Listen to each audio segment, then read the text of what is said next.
Hello students, good morning. आज हम MCom final accountancy में हमारा जो पेपर चलता है operation research and quantitative techniques, उससे संबंधित एक महत्वपूर्ण टॉपिक पढ़ने जा रहे हैं जिसका नाम है डिसीजन थ्योरी, निर्णयन सिद्धांत। ये जो टॉपिक है ये ORQT में महत्वपूर्ण टॉपिक है जो एमकॉम ABST में ऑप्शनल पेपर के नाम से ही हमारा पेपर चलता है। ठीक इसी प्रकार से बीकॉम फाइनल में भी ये पेपर ऑप्शनल है ORQT, और जो विद्यार्थी RPSC असिस्टेंट प्रोफेसर के एग्ज़ाम देने जा रहे हैं उनके सिलेबस में भी ये टॉपिक है डिसीजन थ्योरी। और ये स्टूडेंट्स मैं ये भी कहना चाहूँगा कि एमकॉम फाइनल भी हमारा एक टॉपिक और है cost analysis and cost control, उसमें भी हमारा डिसीजन थ्योरी का टॉपिक आपको पढ़ने को मिलता है। तो एक महत्वपूर्ण टॉपिक है, उसको हम आज पढ़ने जा रहे हैं। डियर स्टूडेंट्स, डिसीजन से संबंधित एक कहावत है जो मैं आपको सामने यहाँ नोट कर रहा हूँ। Here one man before you answer and several before you decide. अर्थात प्रत्युत्तर देने के पूर्व एक व्यक्ति को सुनिए, निर्णय लेने के पूर्व कई व्यक्तियों को सुनिए। अर्थात जब भी हम किसी को जवाब देते हैं तो सामने वाले व्यक्ति को हम ध्यान से सुनते हैं, लेकिन अगर आपको कोई निर्णय लेना है तो आप अनेक व्यक्तियों को सुनिए और उसके पश्चात अपना डिसीजन आपको अपने तरीके से लेना है। तो आज का जो हमारा टॉपिक है वो प्योर डिसीजन पर आधारित है। मैं आपको यहाँ बताना चाहूँगा कि प्रबंधकों का महत्वपूर्ण कार्य होता है निर्णय लेना। एक प्रबंधक को जाने या अनजाने में प्रतिदिन सैकड़ों निर्णय लेने होते हैं। अर्थात एक प्रबंधक का जीवन एक सतत निर्णयन प्रक्रिया होती है। एक प्रबंधक जो भी क्रिया करता है वह निर्णय के द्वारा ही करता है। किसी समस्या का निवारण करने के समय और भविष्य में उसके सावधान रहने के लिए किसी निर्णय पर पहुंचने के पूर्व वैकल्पिक समाधानों को पर्याप्त महत्व देना पड़ता है। तो हम कह सकते हैं कि व्यापार के लिए निर्णय एक महत्वपूर्ण कार्य होता है। प्रतिष्ठान व्यापार से संबंधित चाहे बड़ा हो या छोटा हो, प्रबंधकों को आरंभ से अंत तक अनेक निर्णय लेने पड़ते हैं। मान लो मैं आपसे कहूँ कि आपको एक जूते बनाने का कारखाना स्थापित करना है, तो आपको अनेक निर्णय लेने पड़ेंगे। जैसे कारखाना किस स्थान पर स्थापित किया जाए, इसके लिए पूंजी कहाँ से प्राप्त की जाए, प्लांट कहाँ लगाया जाए, रॉ मटेरियल कहाँ से प्राप्त करें, पावर का उपयुक्त साधन क्या होगा। ठीक इसी प्रकार कारखाने की स्थापना के पश्चात जूतों के निर्माण कार्य में भी आपको अनेक निर्णय लेने पड़ेंगे। जैसे जूतों का साइज क्या होगा, किस प्रकार की कच्चे माल का उपयोग किया जाए, कच्चा माल कब और कहाँ से क्रय किया जाए, निर्माण कार्य कब प्रारंभ करें, माल का निर्माण करने की सर्वश्रेष्ठ विधि क्या होगी, हम ऑटोमेटिक प्लांट लगाएं या मैनुअल काम करवाएं, और जब उत्पादन हो जाए तो उसके पश्चात सेल्स से संबंधित अनेक प्रकार के निर्णय उस प्रबंधक को लेने पड़ते हैं। तो हम कह सकते हैं कि हमें हर कदम पर निर्णय लेने होते हैं, और अगर हमारा निर्णय गलत हो गया तो हम व्यापार में नुकसान में जा सकते हैं। तो ये टॉपिक हमारा डिसीजन थ्योरी का है, और ये हमें बहुत अच्छे तरीके से समझना है कि हम किस प्रकार से हमारा निर्णय लें और कैसे लें। यहाँ मैं आपको ये भी स्पष्ट कर दूँ कि निर्णय लेने की आवश्यकता उस समय उत्पन्न होती है जब किसी कार्य को करने के अनेक विकल्प उपलब्ध हो। अर्थात यदि किसी कार्य को करने का एक ही विकल्प उपलब्ध है तो वहाँ निर्णय लेने की कोई आवश्यकता ही नहीं है। मान लो मैं आपसे कह दूं कि आपको झुंझुनू से और मुंबई जाना है, आपके पास अनेक विकल्प हैं। आप कह सकते हैं कि हम बस से जा सकते हैं, हम ट्रेन से जा सकते हैं, हम हमारी पर्सनल गाड़ी से भी जा सकते हैं, हम फ्लाइट से भी जा सकते हैं। तो अनेक विकल्प हैं। तो जब अनेक विकल्प हैं तो हम कौन सा विकल्प चुनें, ये समस्या हमारे सामने आती है। तो हमारे लिए सर्वश्रेष्ठ विकल्प कौन सा है जिसमें हम मितव्ययी भी हो, हमारे लिए हमारे व्यापार के लिए आवश्यक भी हो, वो निर्णय आपको करना होता है। तो हमें अनेक विकल्पों में से सर्वश्रेष्ठ विकल्प का चयन करना ही हमारे लिए डिसीजन कहलाता है। और यही थ्योरी अपने को आज के लेक्चर में अच्छी तरीके से समझनी है। सबसे पहले पढ़ते हैं निर्णय प्रक्रिया, डिसीजन प्रोसेस क्या है। मैंने आपको 6 बिंदु डिसीजन प्रोसेस के लिखे हैं। पहला हमारा समस्या की व्याख्या करना, defining the problem. Dear students, निर्णय प्रक्रिया का ये प्रथम चरण है। किसी भी समस्या के समाधान के लिए ये आवश्यक है कि प्रबंधक सर्वप्रथम उस समस्या को सही से रूप में समझ ले। प्रबंधकों द्वारा समस्या को सही से रूप में समझना उनके समाधान की दिशा में एक महत्वपूर्ण उपलब्धि मानी जाती है। प्रबंधकों द्वारा समस्या को सही से रूप में समझना उतना ही महत्वपूर्ण है जितना कि एक चिकित्सक द्वारा किसी बीमारी का ठीक ढंग से परीक्षण या डायग्नोसिस करना। जिस प्रकार एक बीमारी का भली प्रकार परीक्षण उसका आधा निदान माना जाता है, ठीक उसी प्रकार समस्या को भली प्रकार समझना भी उसके सही समाधान की ओर अग्रसर होना होता है। जिस तरह एक चिकित्सक द्वारा किसी बीमारी को समझे बिना उसका इलाज शुरू कर देना उस बीमारी को बढ़ावा देना होता है, उसी प्रकार एक प्रबंधक द्वारा भी किसी समस्या को समझे बिना समाधान ढूंढना उस समस्या को और अधिक जटिल बनाना होता है। तो ये हमारा समस्या की व्याख्या करना हमारे लिए बहुत जरूरी होता है। दूसरा है समस्या का विश्लेषण करना, अर्थात एनालिसिस ऑफ प्रॉब्लम। प्रबंधकों द्वारा किसी समस्या का सही रूप से समझ लेने के पश्चात उसके जो वैकल्पिक समाधान है उनका हमें विश्लेषण करना होता है। जिस प्रकार समस्या को सही रूप से समझना आवश्यक है, ठीक उसी प्रकार से संबंधित एकत्रित किए गए तथ्यों के आधार पर हमें विभिन्न समस्याओं के जो विकल्प हैं हमारे पास उनका विश्लेषण करना आवश्यक है। और उस स्थिति में हमें कुछ काम करने होंगे, जैसे निर्णय किसे लेना है, निर्णय लेने हेतु किन किन व्यक्तियों से हमें परामर्श लेना होगा, निर्णय किस तरह से लेना है, निर्णय लेने हेतु कौन कौन सी सूचनाएं एकत्रित करनी होंगी, निर्णय की सूचना किन किन को देनी होंगी। और हमें ये भी देखना होगा कि हम जो निर्णय ले रहे हैं उसका भविष्य क्या होगा, हमारे व्यापार पर प्रभाव क्या होगा। तो हम इन सब बातों का विचार करके विश्लेषण करके ही निर्णय लेते हैं। तीसरा आता है विकल्पों का ज्ञान, आइडेंटिफिकेशन ऑफ अल्टरनेटिव्स। निर्णय प्रक्रिया में किसी समस्या के समाधान हेतु विकल्पों का ज्ञान होना भी बहुत जरूरी है। समस्या को ठीक ढंग से समझने और उसका विश्लेषण करने के पश्चात हमें विकल्प खोजने होंगे कि हमारे पास कौन कौन से विकल्प उपलब्ध हैं, कौन कौन से अल्टरनेटिव हमारे सामने होंगे। तो यहाँ स्पष्ट करना भी उपयुक्त होगा कि शायद ही कोई ऐसी समस्या हो जिसके विकल्प हम खोज नहीं पाएँ। किसी समस्या का एक समाधान न होकर अनेक समाधान हो सकते हैं। उदाहरण के लिए किसी संस्था में एक पद के रिक्त स्थान की पूर्ति करनी है, मान लीजिए आपको, तो हमारे पास कई विकल्प हैं।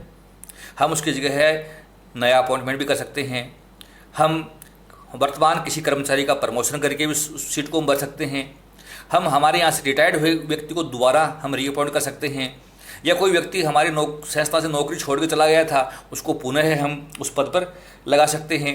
तो ये हमारे पास बहुत सारे ऑप्शन है। तो कौन सा ऑप्शन हमें लेना होगा ये हमें तय करना होता है। तो विकल्पों का हमें ज्ञान करना बहुत ज़रूरी है। चौथा चरण है इसका विकल्पों का मूल्यांकन करना, इवेल्युएशन ऑफ अल्टरनेटिव्स। निर्णय की प्रक्रिया के इस चरण में हम विभिन्न जो विकल्प हैं उन विकल्पों का हम वित्तीय मूल्यांकन करते हैं कि कौन से विकल्प में हमारी क्या कॉस्ट आएगी, हमें उसमें क्या रेवेन्यू हो सकती है। तो अलग अलग विकल्पों का हम मौद्रिक रूप से मूल्यांकन करते हैं ताकि संस्था को हम अधिक से अधिक प्रॉफिट की ओर ले जाएं। या यूँ कहें कि अगर हमारी परिस्थितियाँ प्रतिकूल हैं तो संस्था को कम से कम लॉस हो। तो विभिन्न विकल्पों का हमें मूल्यांकन मौद्रिक रूप से करना होता है। डिसीजन में एक महत्वपूर्ण पॉइंट और आता है निर्णय वातावरण, डिसीजन इन्वायरमेंट।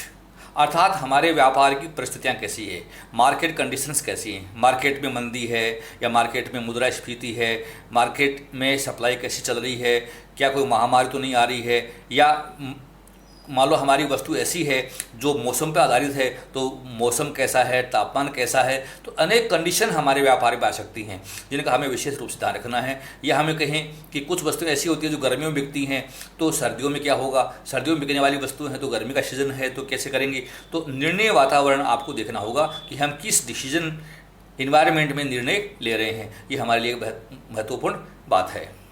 अगला चरण आता है सर्वोत्तम विकल्प का चयन करना, selection of the best alternative. अर्थात जो बेस्ट आउटकम है उसका चयन करेंगे। हम कह सकते हैं कि इन सब परिस्थितियों का अध्ययन करने के पश्चात, विभिन्न विकल्पों का मूल्यांकन करने के पश्चात हमारी संस्था में जो सबसे महत्वपूर्ण जो डिसीजन हम लेने जा रहे हैं उसका मूल्यांकन हमने कर लिया है। तो अधिक से अधिक लाभ हमें कहाँ होगा या न्यूनतम हानि की संभावना कहाँ है, वहाँ पर हमें विकल्प का चयन करना होता है। तो selection of the best alternative, ये काम आपको करना होगा। तो ये 6 स्टेप मैंने आपको रखे हैं जो डिसीजन प्रोसेस में आपको फॉलो करने होते हैं। डिसीजन लेते समय कुछ टर्मिनोलॉजी है जो आपको यूज करनी पड़ती है, वो भी आपको आनी जरूरी है। पहला है जैसे कृत्य या विकल्प, एक्ट और अल्टरनेटिव, अर्थात निर्णयकर्ता को विभिन्न विकल्प उपलब्ध होते हैं और उनमें से श्रेष्ठ विकल्प का चुनाव करना होता है ताकि उसको उसके उद्देश्य की प्राप्ति हो सके। मान लीजिए जैसे स्टॉक के लिए हमें किसी विशेष वस्तु का आदेश देना है, या हमें उत्पादन करना है, या हमें कच्चा माल खरीदना है, तो हम जो ऑप्शन यूज कर रहे हैं वो अल्टरनेटिव कहलाएंगे। इनको हम A1, A2, A3, A4 के नाम से हमारे क्वेश्चन सोल्व करेंगे, उसमें लिखेंगे। दूसरा है घटनाएं, इवेंट्स और स्टेट ऑफ नेचर्स। उन घटनाओं को सूचित करते हैं जिन पर निर्णयकर्ता का कोई प्रभावी नियंत्रण नहीं होता है, अर्थात हमारे निर्णय का वातावरण कैसा है, हम उनको घटनाओं के रूप में देखते हैं। जैसे मैंने आपको बताया कि मौसम ठीक नहीं है, या हम कहें कि हमारी अच्छी सेल होगी अगर टेम्परेचर बढ़िया है।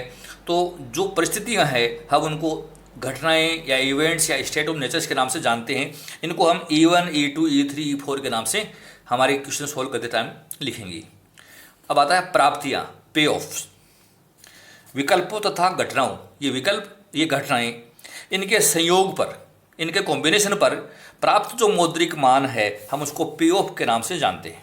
अर्थात निर्णयकर्ता द्वारा चुने गए विकल्प एवं घटनाओं के संयोग पर प्राप्त शुद्ध लाभ को हम प्राप्तियां कहते हैं। तो पे ऑफ, तो इसकी हम तालिका बनाकर पे ऑफ याद करेंगे और बाद में हम हमारा डिसीजन लेंगे। एक आता है विकल्प त्याग लागत, अपॉर्चुनिटी लॉस और अपॉर्चुनिटी रिग्रेट। डियर स्टूडेंट्स, यह आवश्यक नहीं है कि निर्णयकर्ता हमेशा श्रेष्ठ विकल्प का ही चुनाव करे। इस प्रकार की स्थिति में श्रेष्ठ विकल्प न चुनने के कारण हुई हानि विकल्प त्याग कहलाती है। मान लो हम कहें कि हम श्रेष्ठ विकल्प चुनना चाह रहे थे लेकिन हम नहीं चुन पाए और हमने दूसरा विकल्प चुन लिया, तो श्रेष्ठ विकल्प नहीं चुनने की वजह से हमें जो हानि हुई उस हानि को हम कहते हैं अपॉर्चुनिटी लॉस। और ये कैसे याद करें ये भी आपको बताना चाहता हूँ। मैं इसका यहाँ सूत्र लिख देता हूँ आपको कि मैक्सिमम पे ऑफ क्या है आपकी। आप देखिए मैक्सिमम जो पे ऑफ है, पे ऑफ एन अल्टरनेटिव, उसमें से आपको क्या काम करना है कि जितने भी पे ऑफ हैं वो सब बढ़ा दो, तो ये हमारी विकल्प त्याग आपको मिल जाएगी। मैक्सिमम पे ऑफ एन अल्टरनेटिव में से पे ऑफ कम कर दीजिए तो हमें विकल्प त्याग की लागत मिल जाएगी। तो ये हमारी कुछ टर्मिनोलॉजी थी जो मैंने आपको बताई। अब आता है निर्णय लेने की परिस्थितियां कौन कौन सी हैं। तो इस चैप्टर में आपके सामने 3 कंडीशन आएंगी, 3 क्राइटेरिया आएंगी। पहला है पूर्ण सूचना की स्थिति में निर्णय, डिसीजन अंडर सर्टेनिटी, अर्थात आपको ऐसी परिस्थिति में निर्णय लेना है वहाँ आपको संपूर्ण सूचनाएं उपलब्ध हैं, किसी प्रकार की कोई समस्या हमारे सामने नहीं है। तो जब पूर्ण सूचना की स्थिति में निर्णय लेना हो तो आपने ऐसे बहुत सारे चैप्टर पढ़े हैं, जैसे लीनियर प्रोग्रामिंग, आपको पता था कि संपूर्ण सूचनाएं थी कि हमारे पास इतना रॉ मटेरियल है तो हम कौन सी वस्तु बनाएं।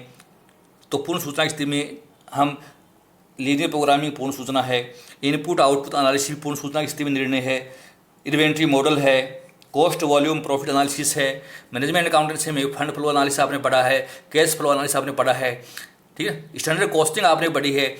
तो ये सब जो हैं ये क्या है, पूर्ण सूचना की स्थिति में निर्णय है। तो अलग अलग लेखांकन में आपने जहाँ पूर्ण सूचनाएं थी डिसीजन आपने लिया तो वो कहता है डिसीजन मेकिंग अंडर सर्टेनिटी।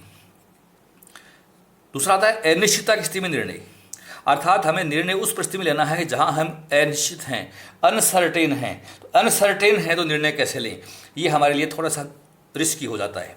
पूर्ण सूचना की स्थिति में बहुत आसानी से निर्णय ले सकते हैं, लेकिन अनिश्चितता हो तो निर्णय लेने में हमें कई समस्याओं का सामना करना पड़ता है। इसमें कुछ मेथड आते हैं जो मैं आपको अगले लेक्चर में पढ़ाऊंगा। मैं यहाँ एक बार आपको सिर्फ उनका नाम बता रहा हूँ। एक तो है अधिकतम में से अधिकतम कसौटी, अर्थात मैक्स से मैक्स क्राइटेरिया।